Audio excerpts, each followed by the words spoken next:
Hello friends.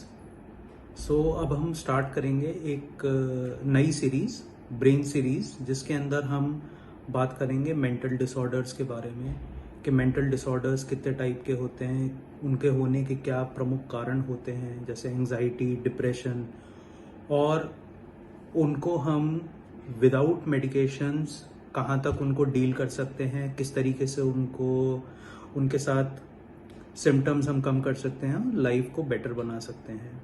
साथ ही साथ हम इस सीरीज में ये भी देखेंगे कि मेडिटेशन का क्या रोल है, what is the science behind meditation. Meditation अगर हम कहते हैं is the best medicine, so meditation अगर एक मेडिसिन है तो डिजीज क्या है जो वो ट्रीट कर रही है, सफरिंग क्या है जिसके लिए मेडिटेशन करी जाए। ये स्टार्ट करने से पहले कुछ बेसिक इंट्रोडक्शंस, कुछ बेसिक डेफिनेशंस हम लोगों को पता होनी चाहिए, जिससे कि ब्रेन स्ट्रक्चर के बारे में हमें थोड़ा सा पता होना चाहिए। उसके अलावा ब्रेन कैसे कम्युनिकेट करता है, इमोशंस क्या होते हैं, और क्या चीज़ें हमारे कंट्रोल में हैं, क्या चीज़ें हमारे कंट्रोल में नहीं हैं। साथ ही साथ ये कम्युनिकेशन बॉडी में होता कैसे है। तो कोई भी कम्युनिकेशन जो बॉडी में हो रहा है, चाहे बॉडी ब्रेन को कम्युनिकेट कर रही है या ब्रेन बॉडी को डायरेक्ट कर रहा है, उसके होने के दो ही तरीके हैं। या तो वो नर्व्स इम्पल्स के थ्रू ट्रांसमिट होता है, तो वो चीज़ें ब्रेन से बॉडी में और बॉडी से ब्रेन तक इंफॉर्मेशन ट्रांसमिट होती है थ्रू नर्व्स। दूसरा तरीका ये होता है कि केमिकल मैसेंजर सिक्रीट होते हैं जो कि कम्युनिकेशन बॉडी के अंदर करते हैं। तो बेसिक हम देखा जाए कम्युनिकेशन के लिए दो तरीके के आप केमिकल मैसेंजर्स मानो, एक तो होते हैं हार्मोन्स और दूसरे होते हैं न्यूरोट्रांसमीटर्स। बेसिक इसमें जो डिफरेंस होता है, हार्मोन्स ये होता है कि वो हार्मोन्स ग्लैंड के थ्रू सिक्रीट होते हैं और वो पूरी बॉडी में जो फंक्शन करते हैं वो ब्लड से ट्रांसपोर्ट होते हैं एक जगह से दूसरी जगह, मतलब साइट ऑफ ओरिजिन से साइट ऑफ एक्शन के तक जाते हैं ब्लड के थ्रू, और उसमें जो कैरियर होता है वो जैसे प्रोटीन होता है, प्रोटीन के साथ बाइंड करते हैं और साइट ऑफ एक्शन पे जाते हैं। ये तो हार्मोन्स हो गए। इसके अलावा जो दूसरी चीज है वो होती है न्यूरोट्रांसमीटर्स। न्यूरोट्रांसमीटर्स जनरली अपने साइट ऑफ एक्शन के पास ही सिक्रीट होते हैं। तो generally brain thoughts, emotions, actions, behaviour, इन सब के अंदर जो सबसे इंपॉर्टेंट कम्युनिकेशन होता है that is through neurotransmitters. Psychiatry की सारी दवाइयां, ब्रेन की सारी दवाइयां न्यूरोट्रांसमीटर्स के ही इर्द गिर्द घूमती हैं, उसी का बैलेंस रिस्टोर करने का होता है। ये जो न्यूरोट्रांसमीटर्स हैं, ये सारे न्यूरोट्रांसमीटर्स बॉडी के जो बनते हैं they are derived from amino acids, या जो प्रोटीन्स हम लेते हैं वो न्यूरोट्रांसमीटर्स बनाते हैं। तो एक तो होते हैं एक्साइटेटरी न्यूरोट्रांसमीटर्स जैसे एड्रेनालिन, नॉरएड्रेनालिन, डोपामीन, ये ग्लूटामेट, ये एक्साइटेटरी न्यूरोट्रांसमीटर्स हैं। फिर कुछ होते हैं इनिबिटरी न्यूरोट्रांसमीटर्स जैसे गाबा हो गया, गाबा है, उसके बाद आपका सेरोटोनिन है जो स्लीप के लिए होता है, मेलेटोनिन, ये सारे के सारे इनिबिटरी न्यूरोट्रांसमीटर्स कहलाते हैं। जैसे डोपामीन, फील गुड हम कहते हैं, फील गुड है। दूसरा एनकेफेलिन्स होते हैं, एंडोर्फिन लेवल्स होते हैं, ये इनिबिटरी की तरफ होते हैं।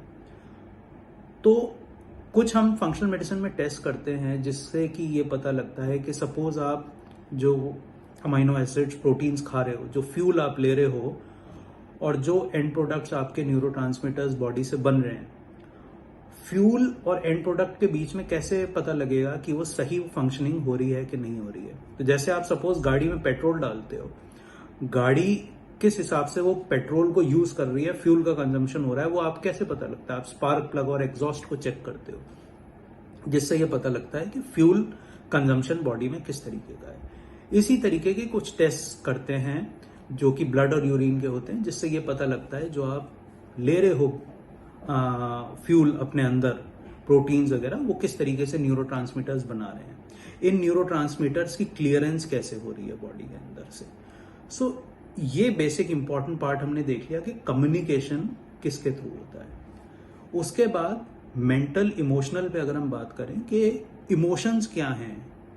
इमोशंस बेसिकली आप अगर ये मानो कि बॉडी अगर एक मिरर है और थॉट्स जो चल रहे हैं मेंटल रेल्म में, थॉट्स बॉडी में जिस तरीके से दिखते हैं उसको इमोशंस कहते हैं।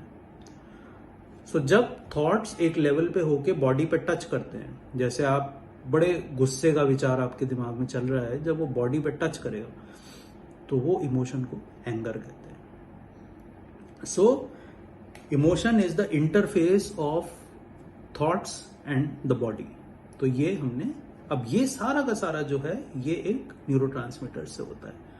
अब हम थोड़ा सा ब्रेन स्ट्रक्चर को मेंटल डिसऑर्डर्स और इसके रिलेशन में बात करेंगे, उसके हिसाब से देखेंगे। तो सपोज हमने देखा ये ब्रेन है। सो ये जो ब्रेन का आगे वाला हिस्सा होता है इसको कहते हैं प्री फ्रंटल कॉर्टेक्स। ये हायर फंक्शंस के अंदर डिपेंडेंट है। तो ये हम आगे इस पे बात करेंगे जब आप माइंडफुलनेस मेडिटेशन के बारे में बात करेंगे, तो इस फंक्शन को कैसे स्ट्रेंथन किया जाए। एग्जीक्यूटिव फंक्शंस आपके जो हैं, thinking power, good habit forming आपको कैसे करनी है, रिजल्ट ओरिएंटेड आपके जो एक्शंस हैं वो कैसे स्ट्रेंथन करना है, वो सारा प्री फ्रंटल कॉर्टेक्स पे आता है। सो ये बेसिक इंपॉर्टेंट पार्ट हमने देख लिया कि कम्युनिकेशन किसके थ्रू होता है। उसके बाद मेंटल इमोशनल पे अगर हम बात करें कि इमोशंस क्या हैं। इमोशंस बेसिकली आप अगर ये मानो कि बॉडी अगर एक मिरर है और थॉट्स जो चल रहे हैं मेंटल रेल्म में, थॉट्स बॉडी में जिस तरीके से दिखते हैं उसको इमोशंस कहते हैं। सो जब थॉट्स एक लेवल पे होके बॉडी पे टच करते हैं, जैसे आप बड़े गुस्से का विचार आपके दिमाग में चल रहा है, जब वो बॉडी पे टच करेगा तो वो इमोशन को एंगर कहते हैं। So emotion is the interface of thoughts and the body. तो ये हमने अब ये सारा का सारा जो है ये एक न्यूरोट्रांसमीटर से होता है। अब हम थोड़ा सा ब्रेन स्ट्रक्चर को मेंटल डिसऑर्डर्स और इसके रिलेशन में बात करेंगे, उसके हिसाब से देखेंगे। तो सपोज हमने देखा ये ब्रेन है। सो ये जो ब्रेन का आगे वाला हिस्सा होता है इसको कहते हैं प्री फ्रंटल कॉर्टेक्स। ये हायर फंक्शंस के अंदर डिपेंडेंट है। तो ये हम आगे इस पे बात करेंगे जब आप माइंडफुलनेस मेडिटेशन के बारे में बात करेंगे, तो इस फंक्शन को कैसे स्ट्रेंथन किया जाए। एग्जीक्यूटिव फंक्शंस आपके जो हैं, thinking power, good habit forming आपको कैसे करनी है, रिजल्ट ओरिएंटेड आपके जो एक्शंस हैं वो कैसे स्ट्रेंथन करना है, वो सारा प्री फ्रंटल कॉर्टेक्स पे आता है। अब हम जब अंदर बात करते हैं ब्रेन की, सो यहाँ पे ये जो स्ट्रक्चर है लिम्बिक सिस्टम, या जिसको हम प्रिमिटिव ब्रेन कहते हैं, फाइट एंड फ्लाइट ब्रेन जो होता है, ये पुराना ब्रेन जो है रेप्टिलियन ब्रेन कहते हैं। सो सारा का सारा जो हम एक normal day to day living देखते हैं, स्ट्रेस देखते हैं, स्ट्रेस क्या है, और एक फाइट एंड फ्लाइट मोड में रहते हैं। कोई भी चीज जैसे आ रही है, either you perceive it as a threat. So अगर वो थ्रेट है तो either you will fight with the situation और you will run away. So ये अगर हमने बिहेवियर देखा तो इसके पीछे दो इमोशंस मेन जो होते हैं, that is fear and hate. तो जनरली जो डोमिनेंट इमोशंस में जिसमें रहते हैं वो फियर एंड हेट है। तो ये जो पर्टिकुलर है, अब इसमें हम बात करें अगर, तो ये एक स्विच आप मानो, दिस इज द स्विच जिसको हम कहते हैं लोकस सेरुलस।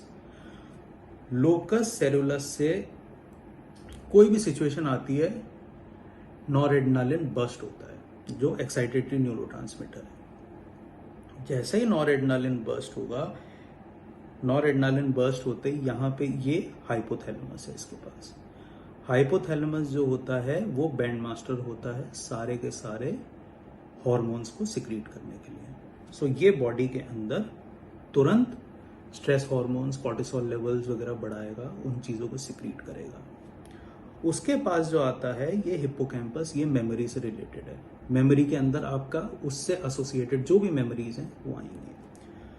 दूसरा क्या होता है, ये नेगेटिवली आपका जो प्री फ्रंटल कॉर्टेक्स हमने देखा आगे का एग्जीक्यूटिव फंक्शन वाला, नॉरएड्रेनालिन सिक्रीट होते ही इसको इनहिबिट कर देता है। मतलब कि आप जैसे ही स्ट्रेसफुल सिचुएशन में आ रहे हैं वो आपको सोचने का टाइम नहीं देगा, आप इमीडिएट एक्ट करोगे। सो ये चीज को मास्क कर देता है ये। उसके बाद ये स्पाइनल कॉर्ड पे इधर सिक्रीट करता है नॉरेड्रेनालिन, उससे सारी की सारी बॉडी प्रिपेयर हो जाती है लड़ने के लिए, ताकि अगर जैसे बाहर से आपको कोई ब्लो आ रहा है, स्किन के अंदर आपकी ब्लड सप्लाई कम हो जाएगा, मसल्स टाइट हो जाएंगी, ऑर्गन्स अपने आप को प्रोटेक्ट करेंगे, जैसे कि आप सेल्फ आर्मर अपना क्रिएट कर लेते हो जो कि स्ट्रेस के अंदर होता है। सो नॉरेड्रेनालिन से दूसरा आपने यहां पे किया।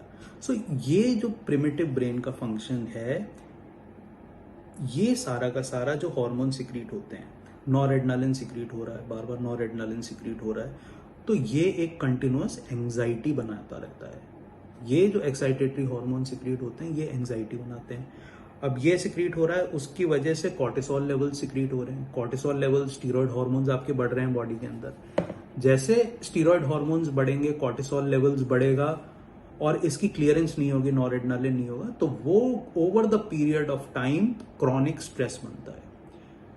इसको आप इनिशियल फेजेस में कहते हो एंजाइटी लेवल्स चले जा रहे हैं। सब्सिक्वेंटली लेटर स्टेजेस के अंदर क्या होता है कि ये कॉर्टिसोल रिजर्व्स जो बॉडी के अंदर होते हैं ये आपके गिरने लगते हैं, नॉरेड्रेनालिन लेवल्स कम होने लगते हैं। जब इनिशियल फेजेस होते हैं तो आप देखोगे कि किसी समय पे एंजाइटी है, किसी समय पे वो पेशेंट डिप्रेशन में जा रहा है। उसके बाद subsequently over the period of time ये एक्साइटेटरी हार्मोन्स और न्यूरोट्रांसमीटर लेवल्स इतने कम हो जाते हैं कि स्टिमुलस के बाद भी इनका सिक्रीशन नहीं होता है, तो वो patient generally chronic depressive phase के अंदर जाने लग जाते हैं।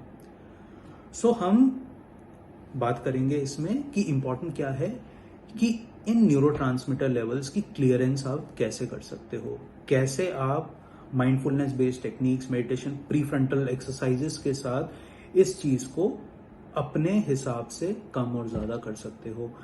ये जो लोकस एरलस फायरिंग है इसको कैसे कम करा जा सकता है, कौन से हमने एंजाइम्स, प्रोटीन्स खाने हैं जिससे कि जो एक्साइटेटरी न्यूरोट्रांसमीटर है वो क्लियर होने लगे, कौन से अमाइनो एसिड्स हमने लेने चाहिए जिससे कि जो सप्रेस हो रहे हैं लेवल्स, वो लेवल्स मेंटेन हो सकें।